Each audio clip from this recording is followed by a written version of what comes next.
வீட்டிலிருந்து ஒவ்வொரு மனிதனும் வெளியே வரும் பொழுது அவனை நோக்கி 2 சைத்தான் இருப்பார்களாம். தெரியுமா ஹதீஸ்? அல்லாஹ்வுடைய தூதர் ரசூல் ஸல்லல்லாஹு அலைஹி வஸல்லம் அவர்கள் சொன்னார்கள், ஒவ்வொரு மனிதனும் வீட்டிலிருந்து புறப்படும் பொழுது அவனுக்கு எதிரே 2 சைத்தான் நிற்பான்.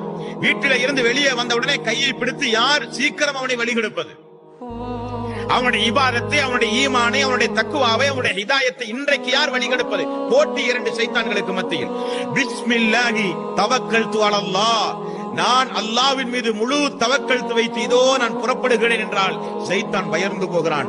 என்ன ஒரு அநியாயம் பார்த்தாயா, வீட்டிலிருந்து புறப்படும் பொழுதே அல்லாஹ்வின் மீது தவக்கல்து வைத்து புறப்படுகிறானே, இவனை நம்மால் ஒன்றும் செய்ய முடியாது, சைத்தான் புறங்காலிட்டு ஓடுவானாம். ரசூல் ஸல்லல்லாஹு அலைஹி வஸல்லம் அவர்கள் சொன்னார்கள், நோய் நொடிகள் நீங்க, துன்பங்கள் நீங்க, நாள் நட்சத்திரம் பார்க்கிற மக்களுக்கு, சகுனம் பார்க்கிற மக்களுக்கு, ஜாதகம் பார்க்கிற மக்களுக்கு ரசூல் ஸல்லல்லாஹு அலைஹி வஸல்லம் அவர்கள் எவ்வளவு அற்புதமான துஆவை எல்லாம் அல்லாஹ்வுடைய தூதர் கற்றுக் கொடுத்தார்கள்.